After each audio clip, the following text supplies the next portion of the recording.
sport, but it doesn't mean that it's been free of controversy, both in the past and more recently.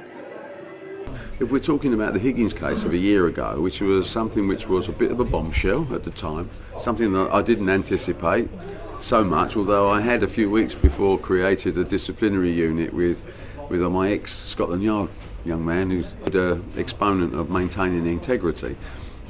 In a way it was a blessing, because in a way it's a problem that's affecting a lot of sport, and a lot of sport put their head in the sand and just ignore it and hope it goes away, and it doesn't. So we dealt with it, and we dealt with John, and I think he was dealt independently and fairly, and more importantly we dealt with the players as a whole. Firstly by educating them to the problems that they could come up against, the temptations that exist, the type of people that are out there that will manipulate them. And then once education was finished, we put in the penalties, and the penalties are draconian, lifetime ban. So people are not in any, there's no murky water, it's not grey, it's black and white. They know everything we're building up, all of the increase in prize money, all new events, all the things that you've always wanted are there for you now. But you step over that line and you lose all of it forever. I asked snooker players about their first memories of snooker and what it was that got them hooked on the sport. What was the thing that first attracted you to snooker when you was 8 years old? I just loved watching it on the TV. Great TV sport. Watched Alex Higgins, he was my hero, and he played the game like no other, and the fact that he was Irish as well, I followed him even more. So yeah, he was the reason I played. The fact that we had a snooker club, well, we had 2 snooker clubs in our own village, you know, so it was quite accessible for me. Well, the first time I ever picked it up, I was like about 4 or 5, just on the floor, just mucking about with a pool cue. But I can remember the first time I ever went to a full-size 12-foot snooker table. I saw it was just massive. I couldn't believe it. But yeah, I remember my first shot ever was a yellow, and I missed it. So yeah, I don't know why I remember that. Okay. Playing like 9-ball and pool, I think you know, it was a lot easier. The table's a lot smaller, and it was a much easier game. So yeah, I think then I started to play a little bit of snooker. My dad became a partner in a billiard room back home in Melbourne, and yeah, so I just used to play on like weekends and school holidays and stuff like that up until I was about sort of 14 or 15. Yeah, so it just went from there really, and I entered you know, junior tournaments, started improving a lot more than the other juniors around me, and you know, progressed through the game that way. And then you know, you have a lot of coaches in Australia telling you that you could be really good if you dedicate yourself to the game. And it wasn't until I was maybe 14, 15, 16 that I realised that I could probably become professional and maybe sort of become a top player if I practiced really hard. 9 years old, I think. It was in Hong Kong, and my dad took me to a snooker hall, and I started playing. And because I got a chance to see most of the top players playing in Hong Kong back then, in the 80s, the likes of Steve Davis, Jimmy White, or Dennis Taylor, Terry Griffiths. So I really fell in love with the game straight away. So my dad is a snooker lover as well, so I just asked him to bring me to a snooker club, and I started playing ever since. The fear in snooker is that there isn't enough young people coming into the game. The grassroots side has suffered, with many clubs not being available to children and the prices being too expensive. A lot needs to be done to make changes to find the next talent of the future. With the academy, obviously what we're trying to do is develop the youth of the snooker in snooker, and looking to get people from, we just signed Shane Castle, for instance, trying to get a 13-year-old up to being a world champion. That's the ultimate goal of the academy. The biggest problem with regard to the grassroots is the profile of snooker, and because it's had a low profile over the last few years, the young people haven't been attracted to it. Now they're more attracted to it, and I think that more young people are starting to play the game. We're certainly seeing more young people coming into the academy. Club in Dublin and a snooker academy, so I'm going to try and get as many young lads in there as possible and try and give them the opportunities that probably I didn't have when I was their age. So no, it's a fantastic game, and I hope, you know, with the help of Barry Hearn and with the help of all these players as well, new ones and old ones, that we can, you know, bring the game forward and make it great once again. I think you know, if you can get them started very early, in any sport, I think you only need a small amount of talent. The rest is hard work. But if you can get kids interested very, very early, my son is playing now. He's only 3.5. You know, he comes with me to the snooker club.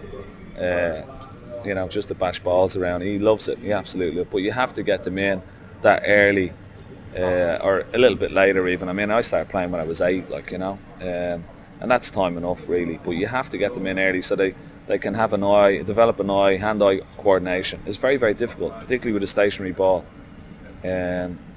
So it's a very tough game, snooker. A lot of people only realise that when they play pool and then go onto a snooker table. They realise how tough the game is. But you have to get them in early as possible, preferably before 10, so and get them like playing a couple of years if they want to really make it as a profession. All these people, yes, I want to go and play snooker. Let's get the iPads out. What's the point with that? I hope so. There are a lot of snooker clubs around this country, and no disrespect to a lot of them, there is very much a sense of still the seedy sort of atmosphere. Obviously no smoking now, but you get the idea of dark, older men with smoke hanging around the top of the rooms, and we've got to get out of that idea. I mean, I've been to a couple of snooker clubs recently. I think I was by far the oldest person in there.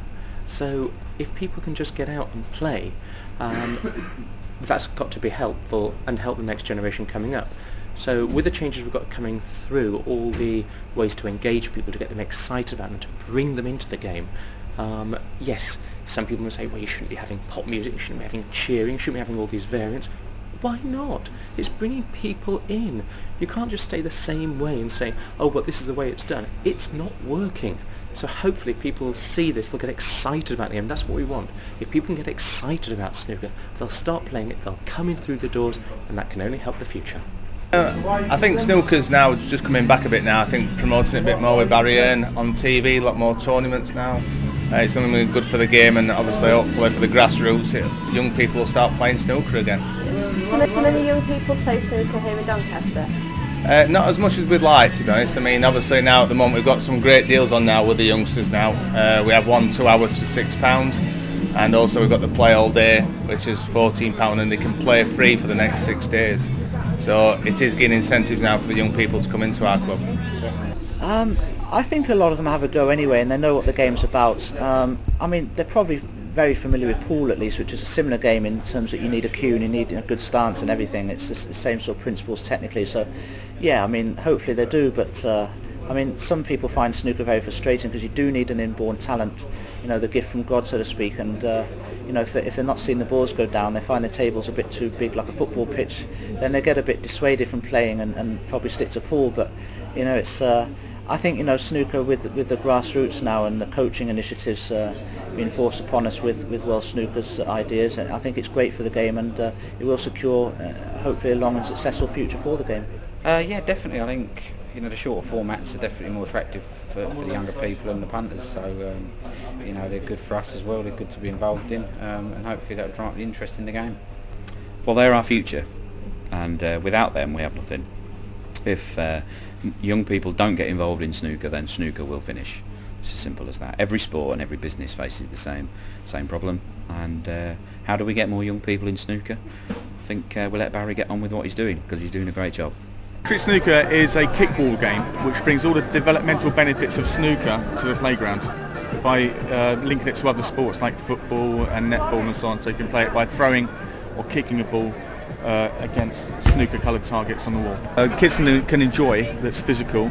That does take them away from the computers, but isn't, what can I say, patronising to kids. You know, we're not trying to do anything technological here. It's about fun, pure fun. It's a target game. The markings on the ground, you've got symbols and squares and things like that. So not a million miles away from their PlayStations anyway on that side of things. But you could argue that it's a little bit like a Nintendo Wii type thing. Yeah, I mean, I think it's a fantastic idea. I think anything that gets kids out, being active and doing things like this is brilliant, really. Anything to get them away from the computers and the Blackberries and the BBMs and this and that. And this is just a fun way of and a great game that Marco's invented. Like, it can go into the playground or sports fields. It can go anywhere, and they've got a bit of everything. You know, the shapes, colours. You're kicking a ball. You're it's target practice, and you're also having a little workout while you're doing it. So it's just a fantastic idea. Do you think?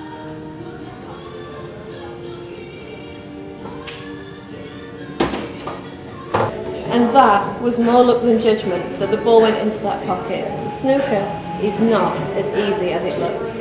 Without more snooker clubs offering children the chance to improve their skills, this sport will be lost. A lot of attention is on the professional game. It is hoped that Barry Hearn will also focus on the amateur game.